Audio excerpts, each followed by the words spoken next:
Welcome back to the Unanimous Decision Podcast. I am your host, DPalm. Follow me on Twitter at DPalm66. Follow the show on Twitter at UDPod. Follow the entire MTR Network on Twitter at the MTR Network. You can make sure that your voice is heard by leaving 5-star reviews on iTunes, Stitcher, everywhere podcasts are available for free. We do have a new 5-star review. It's from a couple weeks ago. I'm a bad person, doesn't read things. So here we go. Parkside Q says, I'm going to listen for life. I'm going to hold you to that, sir.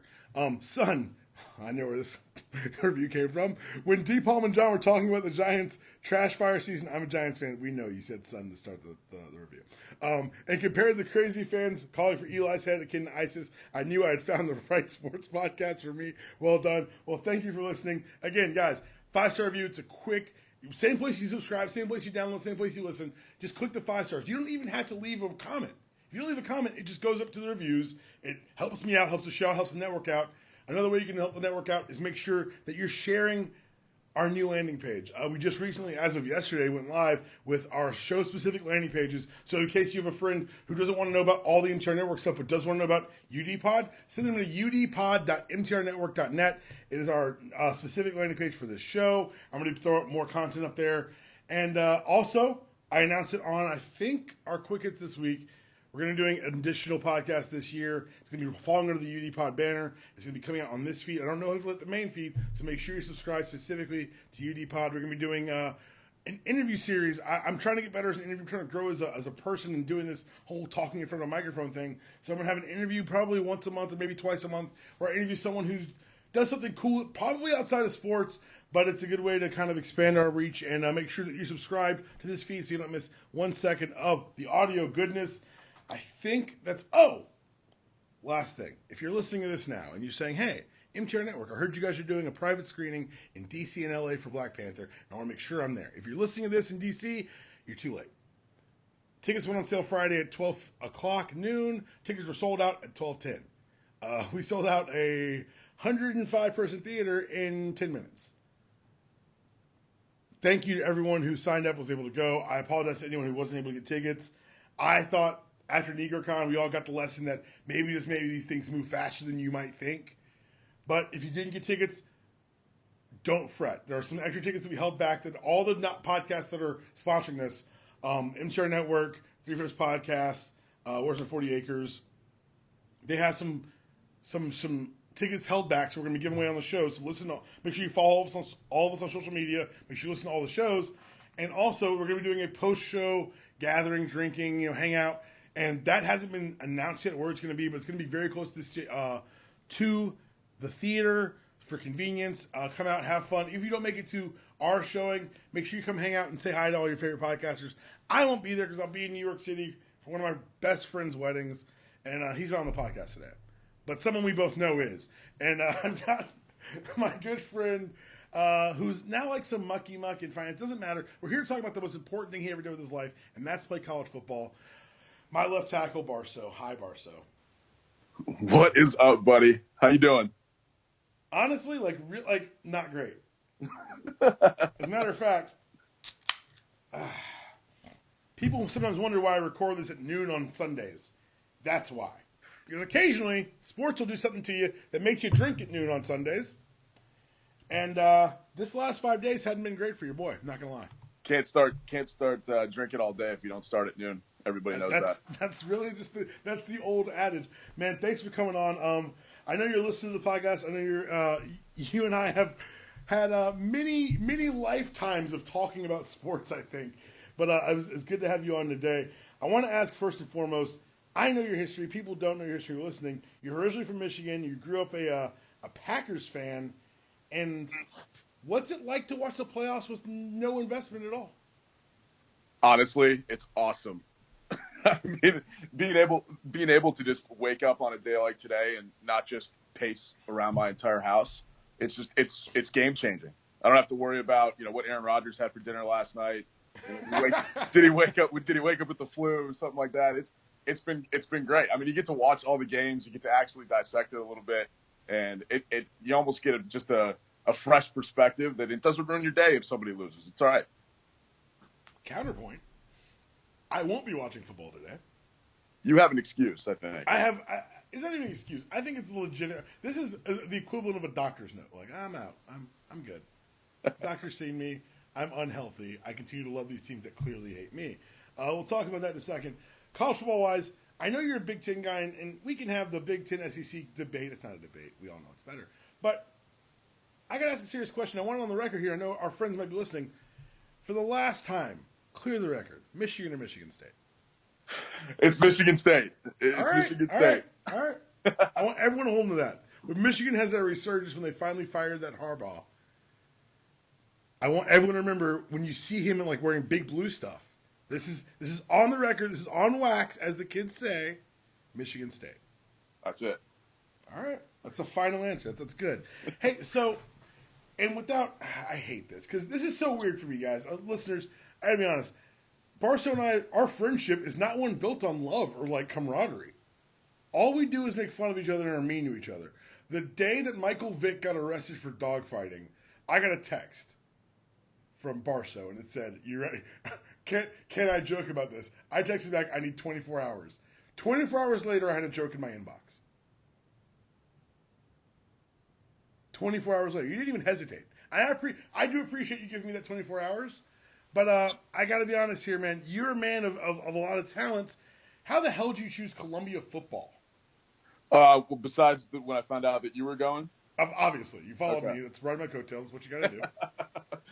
I mean, it's one of those things, man. You know, New York City, it gets you. That's what I tell everyone. It's like, why'd you? I'm like, I had an opportunity to live in New York. I would, if I didn't go to college in New York, I never would probably live in New York. You know? Yeah. Yeah. You know, growing up in a relatively small town, I mean, the first time I ever came to New York City was my recruiting trip to Columbia, and I got off the plane and strained my neck looking at all the buildings. And if you're gonna succeed at doing something, you might as well do it in New York, right? So there you go. It took some pushing from my parents, but you know, best decision I ever made, I think. So you and I had different recruiting trips. What was your recruiting trip like? Like, keep it mostly PG-13. Let's not get anyone infracted. But like, for me, my recruiting trip, it was so wild because I was the only one up there without any whose parents couldn't make it. I think my brother had something that weekend, and I was up there alone. And when I landed, it was the weekend parts of the Hudson had frozen. Oh, man. So from Atlanta, I'm touching down like there's no way I'm going here. It's just hard pass. No thanks. And somehow, over the course of 3 days, they tricked me into going to Columbia. What was your recruiting trip like? Was it like a major? Because for me, it was just, my culture shock was not so much being in New York, because I'd gone to New York before. It was just, I didn't know I could be that cold. and you love the cold, which is great. Just adore it. It was cool because my whole family got to come, and that was our first kind of family trip to New York. Awesome. But at the same time, I mean, they show you around, they show you to the locker room, you know, they have your jersey number on there, they show you all the big buildings, they take you to Times Square. It's half of them showing off the school, and then half of them showing off the city because they get to. I mean, if you're going on a recruiting trip to Iowa, right, they're not showing off the city that much.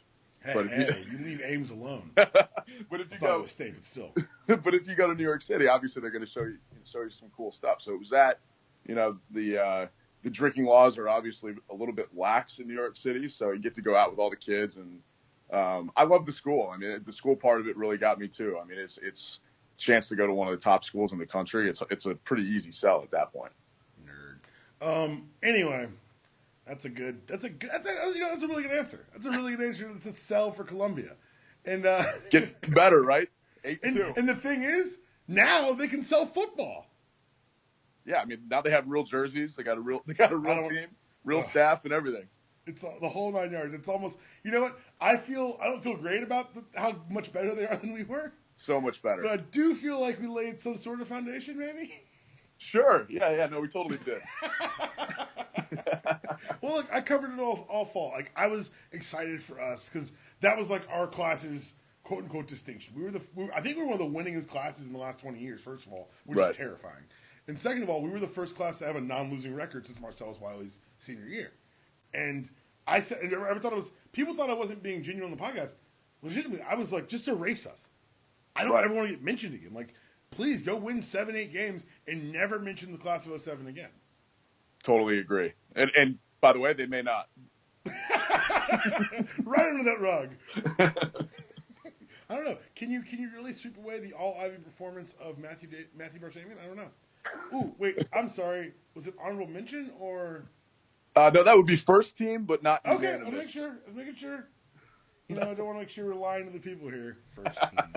Goodness gracious. Let's talk about the game. So you and I were fortunate enough to spend a lot of championship weekend together. We got to hang out all weekend. We got to go to the game itself. And I will say the one thing, like before we get into like the breaking down of how this game tore out my heart, one thing about the weekend is just jarring, and it's something I noticed I think halfway through, is like, there's no NCAA branding anywhere. Yeah, it was a little weird, right? I think it's partially that, but I think more overarching was the fact that it was just all CFP everywhere, right? Everything was college football playoff, and give them credit. Exactly. It was all CFP, it was all ESPN, and they did a good job promoting it. They did a great job. Dude, navigating this city is tough enough to try to throw a big event. Throwing a big event in probably the coldest it's been here in the last 5 years. I was talking to people at the game. They're like, I was like, yeah, it's supposed to be 60 tomorrow. They're like, what? And it was. I had to work. My immune system's going to give up because it just doesn't know what to do. Right. Out of sheer confusion, it's just going to like, oh, whatever, be sick for it. Be sick for the next 6 months. Fine, whatever. But you're right. The CFB, the ESPN, like, it never felt. And of course, there were things that obviously got covered. Certain members of certain houses that are certain colors coming to the game held up a lot of lines outside the stadium. I fortunately was able to finagle my way to not stand that long in the line. But I think most of all, I can see the fan experience, like everything that was put on, it was all really, they pulled it off, which is something to say in 2018 for something of this size.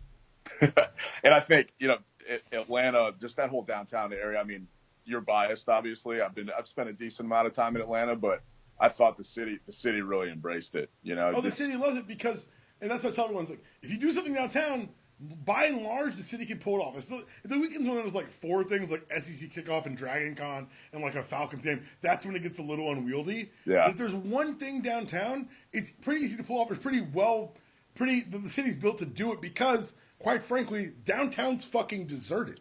Right. And I joke The Walking Dead was filmed on a Wednesday. Not to mention it was a home game. I mean, what do you think it was 80? What we say, 85% Georgia? You get to and that's another thing I want to talk about is that the game experience itself. I don't know how it translates on television. I will never watch this game again, like ever. No. I have no interest. But you're right. It was a situation where if things went right for Georgia, the place felt like Sanford Stadium. It felt like a Saturday in August in Athens. There was a pocket, of course, of Bama fans, and of course they were scattered around us. And I mentioned this on this week's Insanity Check. There were 2 fathers and sons in Alabama game right in front of us, and I'm glad they got to experience that win. But I learned something about myself today is that I have it in me to kick a 9-year-old. I didn't, but I could have. I saw you staring at him. The passion, I was like, don't kick the child. Like, he ain't buying tickets. Like, it's not his fault. He's just happy. And one of them started to fall asleep, and like his dad was like, wake up, we're about to win. I was like, I hate everything right now. Yeah, we aren't about to win anything. The guys in the field might win something. That's when I get real specific about my fandom. Actually, sir, you're not going to win a damn thing. You paid for tickets. Those young men are going to win something. You've done nothing. Like, I get real semantic. Like, oh, I don't like that particular thing what you said. But it was, I think that.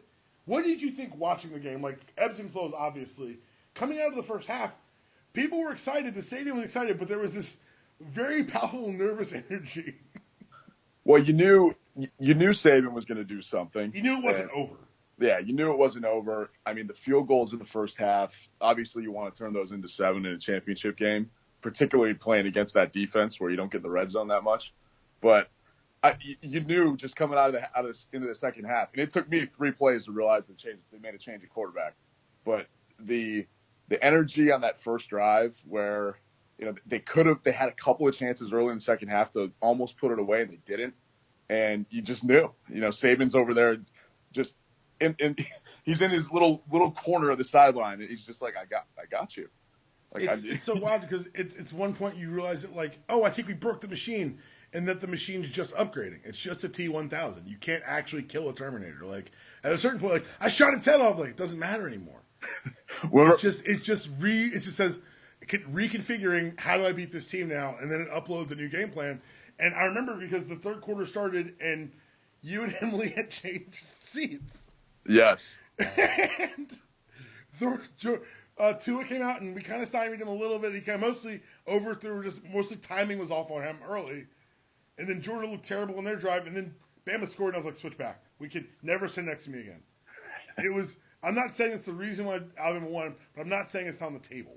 Yeah. We should definitely look into sort of, should we stay next to each other during football games? Because, like, Barso, and I know you're invested. Like, you care. Like, you our good friend Taylor swam at Georgia. I'm clearly a Georgia fan. You were there sitting with Georgia people. Like, you were invested. But what was it like to watch us? Because there's a moment where I caught Taylor's eye, and he and I both knew it was over. It was great, first of all, because I love it when you're miserable. But thank you for being honest. I was like, no, it's good. But you know what? I've been there. And not necessarily against Saban or against Bama, but I've been there where your team's playing well. They've got a shot. There's a finite amount of time that's left, and if a couple things can happen, it's over. And that those things never happen for Georgia. And so when you start getting, and then Bama, they just start coming back. The block punt that wasn't goes on, and you just kind of look at it. It's like, here we go. And so I've been there plenty enough times. So when I saw you guys doing that, I kind of just kept my face forward and just hope for the best. It's so wild because and I'm not that guy. I'm not the guy who whines about officiating. Yeah. I played in the football. I've watched the football. I don't like to be that guy. The officials were really bad. The Big Ten officials, right? Your words. And I'm not saying that there's conspiracy. I don't think there was. But there are times when just an official will have something in his mind. Like, I don't know if you remember this. We played at Dartmouth junior year, and first play of the game was something like sketch or draw or whatever Sikorsky ran. Ugh. And the ref goes to me, after play one, goes, watch that hold in 6-6. I'm like, we've been out here for 2 minutes. What is happening? It's like, we run one play. I'm like, and you were like, what are you doing? I'm like, I don't know what he's talking about. But apparently, someone had shown him me holding on film, and I was going to be his bugaboo for the game. Yep. And I think that these officials were like, no one showed us anything. We're going to miss a bunch of calls on purpose. Like, it's not their fault we lost. There are calls. They didn't help things. They certainly didn't help. I mean, there's 3-4 points in the game where they just happen at crucial times, right? And you hate the big three for me are the blocked punt. Yep. Swift's face mask. Yep. Where he and people said, "Oh, the ref is out of position." Okay, so the way you call face mask is not that you saw someone grab a face mask. If you see someone's head jerk in an unnatural direction or rapidly change direction, I think is the verbiage. Right. That's the grounds for a face mask. Yep. There's no. Okay. And the third one for me is the shove of Fromm's helmet after the sack. Yeah, I didn't like that. And then the other one, the last one for me was on the game tying touchdown, where I think it was Najee Harris. He goes in motion. They go spread motion. He goes out to the sideline, and he leaves second and a half early. they don't call illegal motion. So you hate to belabor all those points, but the reality is they just happen in big spots, and Georgia didn't need that in the second half because they were trying to stave off a comeback. But trying to keep their heads above water. It just didn't help the cause at all. That's tough. So you and I famously always say I'm not fun to watch football with, but you and I are people who can watch football together because we're both super football nerds and watch coverages and engage and they should check there, and we're those kind of nerds. The last play. Cover 2 man. So you and I have never played a day of DB in our life. Maybe at lineman games, not real games. When you got cover 2, the rule was to keep him inside you as a corner, right? Exactly. Because your help's inside. So my man gets outside release. Tua looks right. Sanders vacates. And now it's just literally second and 26. I hear you. After he takes probably the worst sack of the entire college football season. And I'll say this: there were 5 plays on Monday where it was just like Jake Fromm, fucking freshman. Like you just kind of throw your program, you say freshman, and you move on. Like him throwing the ball off the guy's helmet for the pick after our pick. Throw it in the dirt. Throw it in the dirt, freshman. When Tua took that sack, I was like, fucking, finally, he's a freshman too. Right. I was like, he can do freshman things. And then, like, at that point, I think that's what it was. I think at that point I allowed myself hope. Well, because, I mean, the first rule, I mean, again, never play DB and certainly never play quarterback. But when you get the ball in overtime, negative plays are the absolute nightmare of a coach, right? Because, especially when your kickers miss 2. Exactly. Your kicker's on edge, and you don't want to make it a longer field goal. Worst case, you go 3 and out, kick 3, and then try to stop them or go to second overtime, right? But that is the worst sack I think I've ever seen taken in a big spot like that. And it'll never get mentioned again because of the touchdown. Because of the touchdown. And you're totally right. I mean, the safety in the back, and I think you said this on the pod the other day, I think you forgot that the quarterback was left-handed. It occurred to me, I was watching the GIF like the 50th time because I hate myself.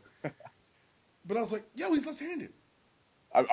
I think you're right about that because, you know, he had a little bit of a chance to get back, and just never it just never ensued because, and give Tua credit, I mean he looked him off. It was a savage throw. I mean it really was, but he had his chance. But I really do think he thought he didn't know he was left-handed. I'm pretty sure about that. All right, Georgia lost to Bama. We all know it, and this was painful to do. But let's have a serious talk about what's next for Bama because the thing about Bama, especially the Saban run of Bama, is that they've never really had quarterback talent. There have been good quarterbacks who are well coached, who have a lot of talent around them. This is the first time, and I'm including Hurts in this because let's not forget, Hurts has lost 2 games as a starter. Very good quarterback. What do you do now? Because is it open competition going into the fall? Because whatever happened preseason or in the spring, Hurts won that job. Yeah, I think it goes one of 2 ways, right? And Saban's good at doing this. I think he either comes out of it and says, "This is our guy," and he has an honest conversation with Jalen and says, "You know, you can be on the team. Maybe we talk about a position switch or something like that." But he's not going to want to back up anybody, and so if he doesn't see a spot there for him, I mean, does he transfer? Does he go somewhere? I mean, does he do what Eason's doing? I mean, I'm not convinced that that's gonna happen. The other option is obviously he just lets him fight it out, and who knows who wins that job? I mean, Hurts could win the job again. Exactly, and people say, "Oh, Tua is the future." Look, Tua had a very good, not great, 2 quarters of play. That's the tape we've got on Tua right now. And the reality is, Jalen got you there, right? And he's not lighting up the scoreboard. He's not throwing dimes, on the hashes. I mean, but he protects the football. But last year, if it wasn't for Deshaun Watson, he won you a national title. Exactly. He protects the football. He runs very well. I'm sure Tua is a pretty good runner. We didn't see a ton of that. Yeah. But I think he's definitely going to be the safe bet. And Saban in a lot of cases will go for the safe bet. So yeah. And that's I think scares me the most is that if he decides if he can somehow keep them both. If there's anybody that can do it, it might be him, right? And you're 100% right because the Saban recruiting tactic now is he walks into a house, he puts down one of his many rings and says, "Your son may not play for me his first 2 years, but he will be a starter and he will be an NFL first 3rd-round draft pick." Yep. And you can say that and mean it, and be 1,000% honest. And his big thing too is, if you look at Bama, I mean, they don't really redshirt that many guys either, right? They play, I mean, because a lot of these guys aren't there for 4 years, right? So they basically just come in there and have that exact conversation that you just said, and then these guys play for 1 year or not even at all, and they're still top 5 player at the position going into the combine. Because the coaching is so good at Bama. I know Pruitt's leaving, but we saw last time Pruitt left for Georgia. There was no real drop off, so it's going to be interesting to see how it plays out. Georgia, like you mentioned already, Eason's transferring to Washington, probably the best move for him. Packed is a Washington State kid. They brought in another 5-star to Georgia to be a quarterback next year. Yeah, it was the right move. I honestly thought, and I always joke, but I really did think he would end up in Miami with Richt, just because of what Coach Richt does with quarterback talent. But I think after the experience at Georgia, it might be just time to go home. Yeah, you can't really fault him for doing that, right? No, I mean, not at all. it's the right move, and they're bringing in what's the guy's name? Fields. Yeah. I mean, he's the next guy, obviously, between him and Fromm. I mean, it'd be tough for Easton to come back off of and coming out of the injury. Be tough for him to win that job. And I think, like you said, I mean, going home, Peterson's got a pretty good program over there. Even if I think he does probably have to sit out a year. But they've got Jake Browning for one more year, right? But he's nothing special. And so I think he's a Peterson bot, like he did what Peterson programmed him to do. Exactly. So that's a pretty good spot for him to try to have success and make it to the next level. So I don't think you can fault him for it. You already mentioned it. Georgia, I think, is in a really good shape going forward and losing a lot of talent both sides of the ball. But you look at this recruiting class, and I've said it before, I've said it again, I don't really do recruiting. I'm more like, hey, show what you do on the field. But after early signing period, Georgia's recruiting class is the 8th best since they started ranking these things. Yeah, you got to love that, and you got to give credit to Kirby Smart, right? I mean, he's the kind of guy that's just he can go into that same house that Saban goes into and have a real chance at getting somebody to come to Georgia now, because winning's contagious, and now this is solidified. If anything, this season solidified Georgia as a big time program. If anybody didn't think it was before, it certainly is now. And so I think that they've used that in the recruiting trail. It's definitely benefited them. And that's the other thing, is that I think that has to be taken into account here, is that it's easier, all things being equal. If you balance out all the coaches, all facilities, everything, it's easier to recruit at Georgia than it is at Alabama because you're surrounded by more talent. And Athens is just the best place on the Well, Athens is the greatest college town in America, but also you're 2-hour drive from Atlanta, which has turned into a recruiting madhouse over the last 10 years. And so people say, they're chasing Bama. I'm like, you got to recognize that at some point this could tip away from Bama because the built-in advantages at Georgia are what always kept them afloat. Now you've got someone who's able to leverage them with the winning and the national prominence that losing a national title game in overtime gets you. This could be the moment where we say, hey, this is where the changing of the guard in the SEC and largely college football started to happen. I hope so. He said in mid-January. My personal history would indicate not so much, but, fingers and all this other opinions just crossed at this point. Let's take a time and stop talking about the actual national championship game and talk about the national champions. UCF has staked their claim to be national champions. They finished the season undefeated. They beat Auburn in a bowl that no one watched because we've only made 2 games matter now. Barso, let's be honest. Does this team have a legitimate claim to a piece of the national title? And let's be real here. Let's be honest. Split national titles are not foreign to this sport. I don't know if people act like, we need one champion. We need to know the true champion. First of all, I don't care what you think you need. Second of all, no level of playoff strata will ever make it quote-unquote fair, because there's no way for these teams to play each other. So for people who want their true champion, the more teams you add to a playoff scenario, the more randomness you add to it. So you're less rewarding greatness as you are as acknowledging that one team can beat any team at any time. That's why I've always been a proponent of the, hey, name your championship game, let's move forward. But I digress. UCF, you've seen their season, you've seen their claim, you saw what they did to Auburn.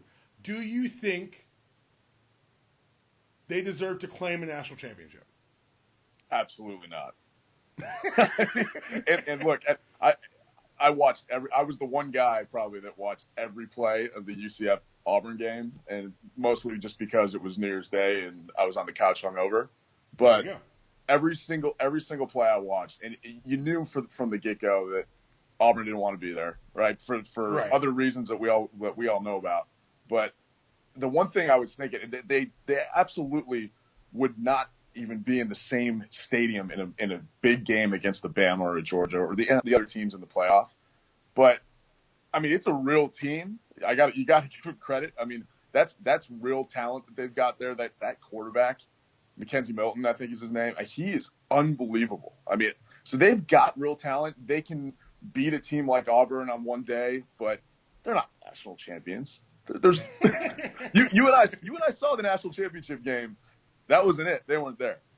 They weren't there, and you know, on one level, I am okay. Like, claim what you want to claim. I don't give a shit. Like, see, if you're gonna get more kids to enroll, which is one of the sneaky stories about UCF and USF and all these other schools in Florida, is that when Florida had the population boom in the late '80s, they had to build these schools to accommodate the in-school kids, right? In-state kids. Now, that first generation of kids have graduated, are now boosters, and they want to see athletic success. They want to be able to say, oh, I went to UCF. And that's why people say, oh, where do these teams come from? That's where they came from. The way college football is laid out right now, it's harder for these teams to make an impact in a larger conversation. And all those things being said, it's not a national championship team. They're fine. Claim what you want. The problem for me, and I've mentioned this, I think, probably 2 shows in a row now, why are you giving the people who are leaving this bonus? We joked before the show. Hey, it's a symbolic bonus. That's not symbolic. That's a lot of fucking money.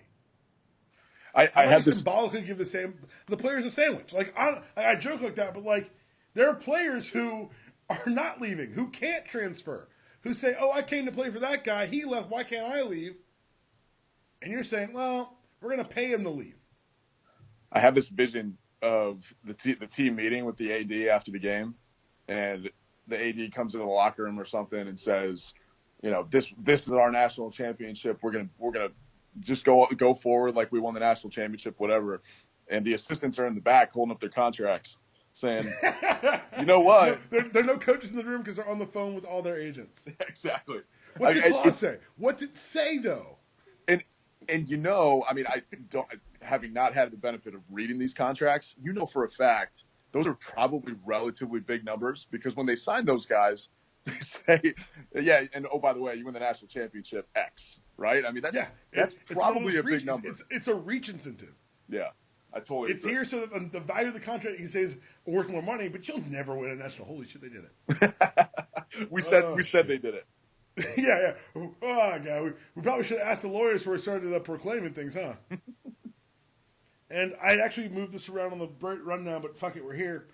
Last night or yesterday, the Falcons. I don't know what to tell you. Like, the Falcons, like, okay, so Dragonfly Jones tweeted this after the game, and it's the meanest thing I've ever seen on Twitter.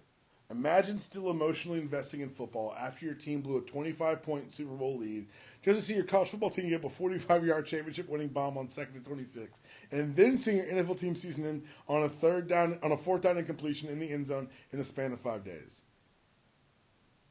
Seeing it written out makes it hurt worse. You've had a week. I've had it 12 months. Like, the Hawks are a laughing stock of the NBA. I can't even hang. Like, no, I'm like, oh, the Hawks will make the playoffs at least. Nope.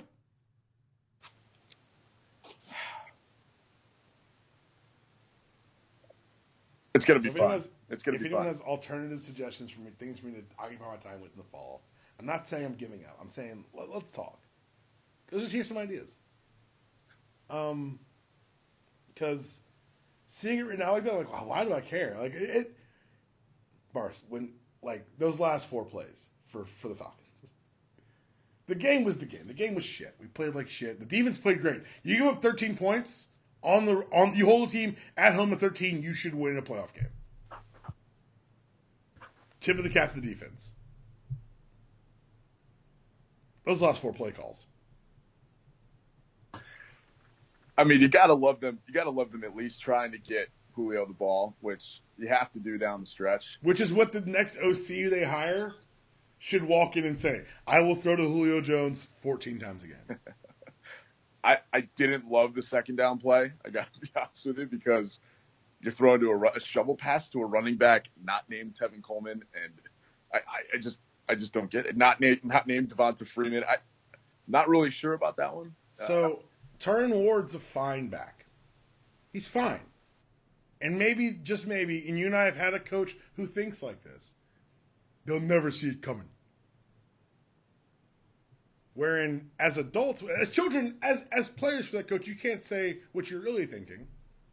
That maybe running reverse into the boundary in your opening series is a terrible idea. Still haunts me. And it will for the rest of our lives. They'll never see it coming. they'll never see it coming because it's a bad fucking idea. Because no one would call that. But they called it. They called the shovel pass to a third down back, or excuse me, third string back, and that went poorly.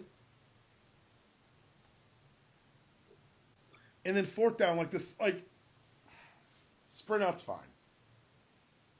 I'm actually mentally okay with sprint out. Sprint out's fine when you know they're going to bring pressure, right? Sprint out's totally fine, but him having to come back and come back the other way, and then he throws a ball that was going to, even if it was caught, it was going to be out of bounds. It's just not not where you want to end it.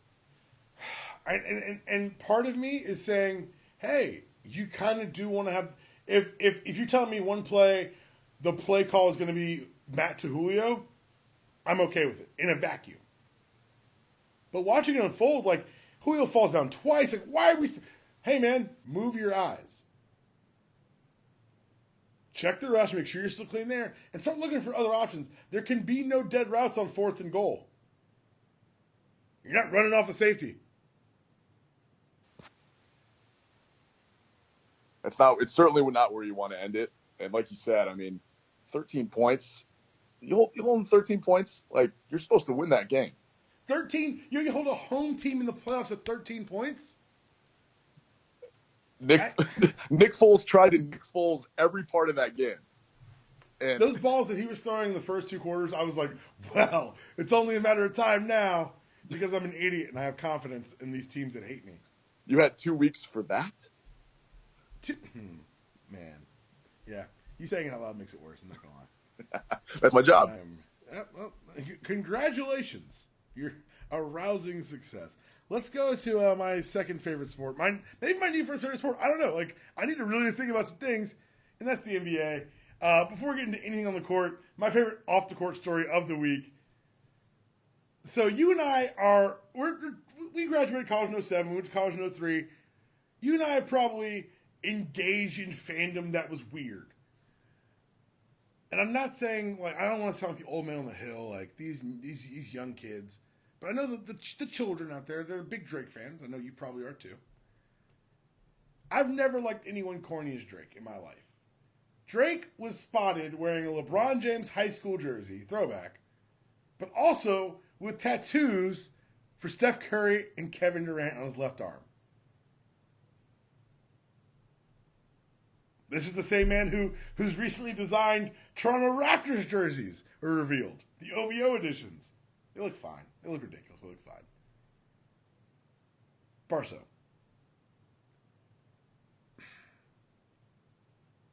Like, I have problems buying shoes of people younger than me. Tattoos? I mean, at least the St. Vincent St. Mary's jersey looked pretty good. No, is it dope? If it was 2001, he's wearing a dope throwback. The tattoos were what got me. I mean, I mean, you know, what if they go change their number or something? I just can't believe it. You know for a fact he's out there taking that picture, right? And what do you think is going through his mind? Yo, no, forget his mind. When Steph and Kevin saw it, is this the first time they've seen the tattoos? Did he call them and tell them he was doing it? Like, they're so, and that's the thing is, like, you got to realize at a certain point, this isn't admiration. They're like social peers. Like, famous people is kind of like high school, is the jocks and music, and like, I'd like to think that if Drake wanted to talk to Steph Curry, it would take him less than 3 phone calls to do so. Maybe that's too many. That's like me getting 76 Barso tattooed on my arm. Which, hey, maybe you should, right? I'm not saying I don't, but I'm not saying I didn't do it. But I'm just saying it's like that. The next time, because you know they'll run into each other somewhere. But if I'm Kevin Durant and I'm going to play the Raptors in Toronto and Drake's on the sideline and I see my number tattooed on his arm and he's wearing his OVO jersey, I don't know what to say. Do I walk over to him? Do I avoid him like the plague? I mean, do I have if somebody? If you weren't cool before, you'll never be cool now. Yeah. Like, if we weren't friends before, like, but the thing is, what if they got, like, matching Drake tattoos? I mean. Like a cry face emoji in, like, Drake's number. I'm sorry. I'm sure people who are fans of Drake and didn't appreciate that joke, but I'm a fan of Drake. I like Drake. I know you are. But you and Wheelchair Jimmy. You hang out with Wheelchair Jimmy. Yeah. Degrassi Junior High forever. Anyway, NBA, more stories. Like it's January, so like on the court stuff, like yeah, it matters. It kind of matters. Off the court stuff's just juicier. LeVar Ball. Now, I thought him leaving the country would allow him to stay out of the Lakers' affairs. Not so much as he came out this week and said that Luke Walton has lost his team. First of all, I think Luke Walton knows something about having a loudmouth, egomaniacal father interfering in his personal affairs. I'm not a fan of the Walton family. But now we have to pretend like LeVar Ball matters because for some reason these sports, like you and I have seen sports dads at every level all our lives. There was a certain member of our football team who did not have the gumption to quit the team himself, and so his parents called the coach to quit for him. Why do we care about LeVar Ball so much? Is it because he's grabbed everyone's attention because he's so entertaining? Or is it because we kind of need something to make the first half of the NBA season entertaining? I think they're looking for anything and everything, right? And which is crazy because, like, if you look at league numbers, like, the numbers around the league are up. People are watching this game. It's entertaining, engaging. The fans are younger and more engaged than they ever have been. Why are we still reaching for Sport Dad?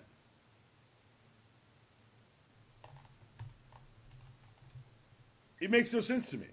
It just feels like it feels weak. It feels lame. It feels manufactured. The same way the news out of Cleveland that everyone's worried about the Cavs melting down in January. It feels manufactured. Every year we run this story that maybe, just maybe, LeBron Team X here is falling apart and won't be ready for the playoffs. And every June, what are we saying? Fuck, LeBron is good. Are you ready to bet against LeBron, Detroit Pistons fan? No, I mean it's. You've seen his movies. Yeah, I've seen them. I've read the book cover to cover. I mean it's the same thing every year, and I love it. I mean, I watched. I saw Ty Lue's interview after the game a couple nights ago, and they're trying to read into this whole agenda thing that he mentions. Man, no one's got an agenda. They're just figuring it out. Like it's the same thing every year. And the thing is, if you're going to incorporate Isaiah Thomas to already the worst defensive team in the NBA. Yes, adjustments will occur on the fly. You've got to figure it out. But I think as opposed to saying, oh, let's give them space to figure it out, we say, something's wrong with LeBron. LeBron's throwing up the best statistical season of his life, and it's year 15. At a certain point, we need to have a conversation of, wait, what do we really expect from LeBron? Because it's creeping me out. He's our age. He's like he's 6 months older than us. Which is horrifying to think about. Which is horrifying. But he's doing it he's gotten better. He's getting more efficient. Like people say, Tom Brady's going to play till 40. LeBron can play till 45 on the strength of, at the end of it, when he doesn't have the explosiveness and the power, he's still the smartest player on the court with the best vision. And oh, by the way, it's not like he's got a whole lot to worry about in the East. I mean, Boston. Yeah, let's be real about the East. Like, at a certain point, yes, Boston's going to play Cleveland, and then LeBron's going to rotate on the Kyrie, and then that's over. And then it's over. Exactly. That's over. And I think the best thing about this season for LeBron right now, and yeah, there's a lot of back and forth about the Cavs, we're going to have to really at some point start to reconcile how exactly we viewed not giving him the MVP those years. The Derrick Rose year did not age well. It didn't age well. KD got his. Steph probably earned one of those too.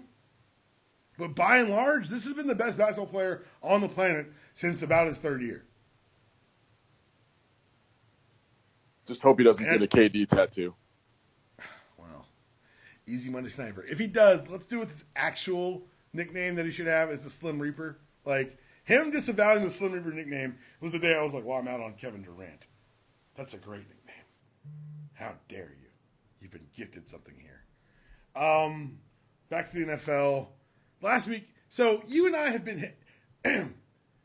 Barso, have you ever had a concussion on the football field? I'm not convinced that I did. I'm not convinced that I didn't. But that's fair because a lot of the science about concussion, even to this day, is still kind of fuzzy, quote unquote, Nice. no pun intended. But a lot of people who, from the stands can say, "Oh, that guy got hit, that guy got rocked." When Cam Newton took that hit and then took a knee before he got off the field, was he concussed? 100%. 100%. There are gray areas that that wasn't one. I love they try to cover it up by saying that he something on his visor bent and poked his eye out. I mean, sir, I watched him. I watched him walk to the sidelines barely, just like everybody else. That dude was concussed. That was a concussed man. They didn't put him in the tent, and that's the crazy thing is that now I think that NFL policy around concussion has kind of evolved to a place where it's defensible. But when the teams don't follow policy. Well, it's kind of like remember earlier in the year when Russell Wilson just kind of faked like he was going into the tent and came out back onto the field in the next play. Yeah. I remember. I think that was a Sunday night game, and they kind of said it at the same time. I think it was Collinsworth, or whoever it was like, wait a minute, like that's he kind of looked like he was going into the tent, but he didn't go into the tent. They showed the replay, and then you didn't read about it for like 2 weeks.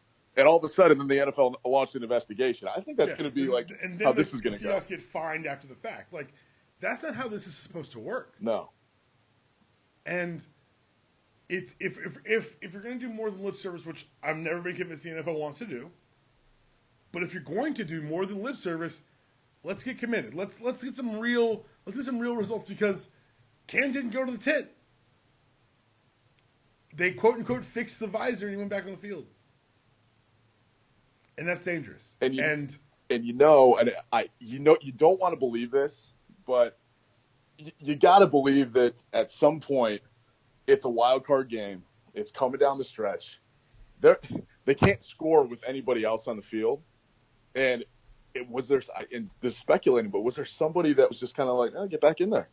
You know, it's well, and the thing is, it's hard to believe that didn't happen. Like we speculate that, but that's not outside the realm. You and I have played in those games. Yeah, I mean, you start talking about livelihood and playoffs and things like that. I mean, and Cam wanted to be on the field, and so yeah, it's tough to have. A lot of the players take themselves out. No player will ever take themselves out of a game. Never. That's just not. That's not how they're wired. How they're trained. That's not how. And you say, well, maybe you should train that way. Then you're talking about changing the nature of the sport. That's why we have coaches. That's why we have trainers, so that they can look out for our best interests. Okay, let's say, it's logical to think about that. Maybe it is logical, and I'm a logical beast. But at the time of an athletic event, you're not thinking logically. You're thinking emotionally. You're acting on emotion. People say, oh, that passion, the drive. That shit's real. Adrenaline's real. So you need someone who's attached who can be the quote-unquote adult in the room and say, nah, bro, you ain't going back out there. And if you can get mad, you can yell at the doctor, you can be upset. But they need to take your helmet away so you don't go back out there.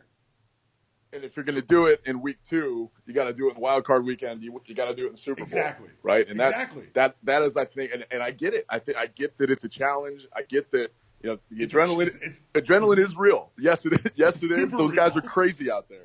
But you could almost fall out of a car and get up like there was nothing if adrenaline's real.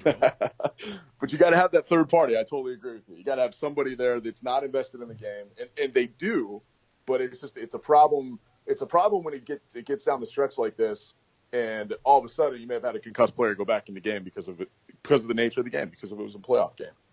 And I think that they've got to bring in if people say, oh, they're not affiliated with the team, these doctors aren't, but they are affiliated with the NFL. Like, you need to take further steps away from it because the closer we are, the larger the conflicts of interest loom.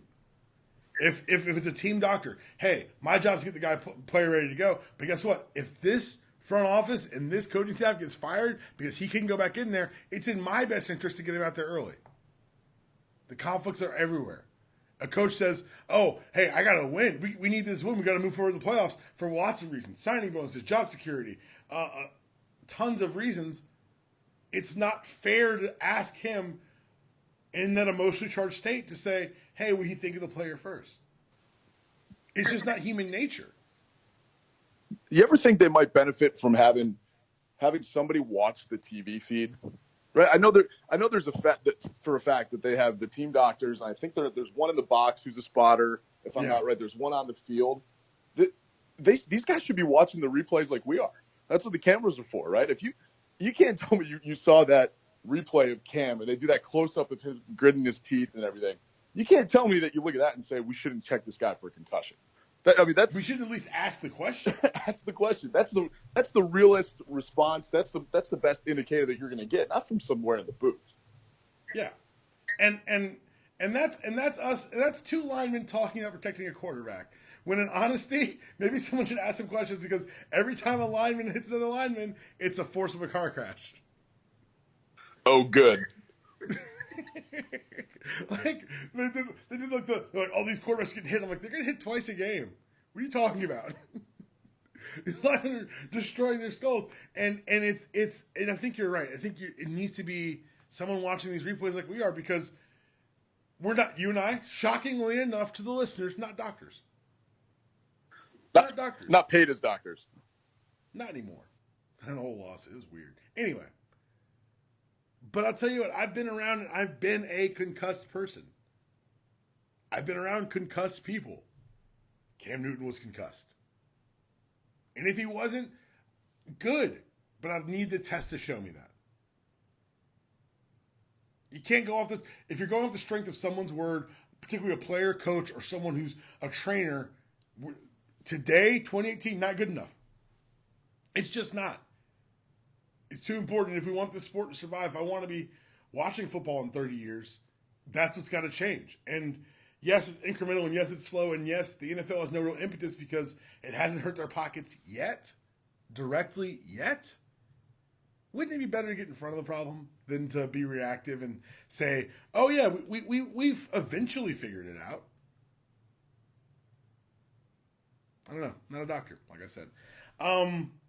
Sunday, today, we're recording before the games start.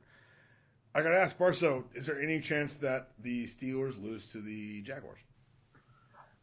I think there's a chance. I mean, what do we always say, right? Defense travels, running game travels. And They beat them earlier this year. If they can they got 5. If I remember right, I think it was 5 picks. They got them for 5. 1 or 2 pick sixes. I mean, Jacksonville's a real team. I hate to say that. Jacksonville's a real team. They still the quarterback position is a couple of question marks, but that defense can keep you in every single game. And so I think it's going to be a close game. I hope I'm wrong because I really like the Steelers to be in the Super Bowl, but there's a chance. There's a chance. Counterpoint. Blake Bortles. Now, you said question marks at quarterback. I've just left a biohazard sticker there. It's watching last week's game was a war crime. Really bad. Like, Blake Bortles, Bortles is playing great. No. Maybe he was. He did not last week. And maybe they can harass Roethlisberger into 5 more. Maybe Fournette can get going downhill, run all over this defense. That's the key. Right? I mean, if they win this game, it's going to be because Leonard Fournette just went nuts. I hope we're wrong. I hope we're right, and the Steelers hold on. But if the Jags find a way, I'm going to be physically ill. Late game, division for you. Division for both of us. Minnesota and the Saints. You've seen more of many. I've seen more of the Saints. I will tell you right now, the Saints running game with that Atlanta born and bred Alfred Kamara, who, by the way, when you can't win at Tennessee, and this is one of your, I'm disgusted. Do you see a way for Minnesota to continue the run they've been on? The Case Keenum thing is cute, and it's been very interesting, but the Saints defense has come to hit people this year, which I never thought I'd say in my lifetime. The running game's real, and when you take away the running game, oh yeah, Drew Brees is still really good at football. Yeah, I think I hate the Vikings so much. I know. I mean, it's probably. Trust me, I hate the Saints, but I want to be kind of impartial. You don't have that kind of obligation. You're fine. They're my least favorite franchise in sports, and if they host a Super Bowl, I'm not going to watch it. I probably won't watch it. So to your point, I think you're right about the Saints, right? I mean, I think they are clearly, in my opinion, the better team today. And so, does Case Keenum get lucky? Does their defense play well? I don't care, first of all, but but I think the Saints are the better team, and selfishly, I really, the quarterback matchups in the Super Bowl are what everyone's going to be talking about 10 years from now, and so I want to see Breeze, right? I don't want to see Nick Foles or Case Keenum. I want to see Drew Brees play against Tom Brady or Ben Roethlisberger. So I really hope you're right about the Saints. I think that running game is scary. They put those two in the backfield at the same time. I mean, it's not fair. They can do whatever they want. I'll tell you what. If Case Keenum and Nick Foles make a Super Bowl, make an NFC title game, Jeff Fisher should be arrested. Again. Like 7-9 Jeff Fisher. Like, that's his life. And, man, I wish. Anyway. Yeah. And I think that the saddest part about all this weekend is that you and I finally have concrete evidence that we're just going to get another Patriots Super Bowl. And once again, as an apology to the world, the Falcons had a chance to stop this last year. They didn't. Bama. Georgia had a chance to stop it this year. They didn't. And now the Patriots are going again because evil always wins. If that's the lesson you've all taken from UD Pod this week, I want you to know that the world is not a fairy tale and the bad guys win sometime, and that's why Barso made it to the podcast. You can follow Barso on Twitter at mbarso, pretty boring Twitter account, but he's got a fire Instagram at mbarso as well. Do you have any last words? I love this podcast, man. I'll tell you what. No, but it's seriously, I love the job you do. I'm so happy to be here with you, but you guys are doing some pretty cool stuff, and I love listening every week and hearing your takes that I already know exactly what you're going to say all the time. I'm not saying you know me. that gets a little tedious, but that's why they invented podcasts for airplanes, so I can just sit there and chuckle to myself. Well, dude, I do appreciate you coming on, man. Thanks for taking the time. And again, UDPod, find us on Twitter at UDPod. Follow me on Twitter at DPalm66. Follow the entire MTR Network at MTR Network. The new landing page on the site is udpod.mtrnetwork.net. Make sure if you're not able to make the DC showing for Black Panther that you follow us on social media. Maybe get your hands on a ticket, but definitely meet up with us afterwards. The LA tickets are still on sale. As of this morning when I talked to Chris, we had some tickets left. So if you're in LA and you want to catch an MTR sponsored showing of Black Panther, please follow us on social media. Follow the links that are out there. Dope Talk with Dope People is coming later this month. Our very first one will be rolling out. And I think that's all that's happening. We're going to be a Quick Snaps this week. I know what you're saying, but there are no more games. Quick Snaps is going to be over something else. And next week we got Sam Franco from 960 The Ref, Athens Sports Radio on to talk all things Georgia, all things college, all things NFL, and of course the upcoming Raw 25 and WWE's yearly Royal Rumble. That was your show. This is your outro. See you guys next week.